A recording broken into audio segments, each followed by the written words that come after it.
भाजपचे नेते महेश लांडगे यांनी अजित पवारांवर केलेल्या आरोपांना राष्ट्रवादीचे आमदार अमोल मिटकरींनी प्रत्युत्तर दिले। अजित पवारांनी आपल्या भूतकाळात जावं, त्यांनी गुन्हेगारी भ्रष्टाचार लक्षात येईल असं विधान महेश लांडगेंनी केलेलं होतं आणि त्याला अमोल मिटकरींनी प्रत्युत्तर दिलंय। पिंपरी चिंचवड महापालिका राष्ट्रवादीच्या ताब्यात होती तोपर्यंत ती आशिया खंडातली सर्वात स्वच्छ, सुंदर आणि सर्वाधिक उत्पन्न देणारी महापालिका होती। राजकारण बदलल्यानंतर तिथे भस्मासुरासारखी माणसं आली असं अमोल मिटकरी म्हणतात। शब्द कोण म्हणाला आका शब्द कुणाच्या विचारधारेतून आला।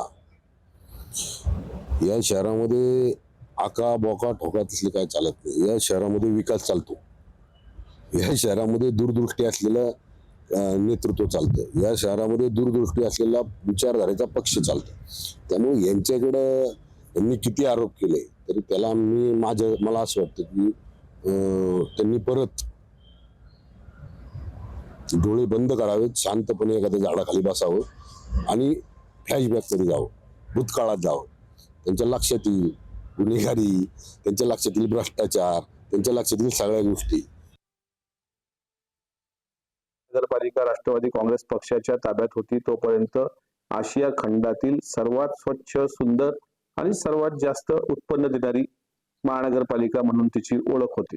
पण जेव्हा तिथे राजकारण बदललं त्यावेळेस तिथे भस्मासुरासारखी लोक आली, जी कर्मचाऱ्यांना त्रास देऊ लागली, अधिकाऱ्यांना त्रास देऊ लागली, भ्रष्टाचार बोकाळला आणि फक्त जातीपातीचं राजकारण करून त्यांनी त्या पिंपरी चिंचवड सारख्या महानगरपालिकेला, ज्यात अजितदादांनी इतके वर्ष काम केलं, ज्याला भ्रष्ट करण्याचा प्रयत्न केला।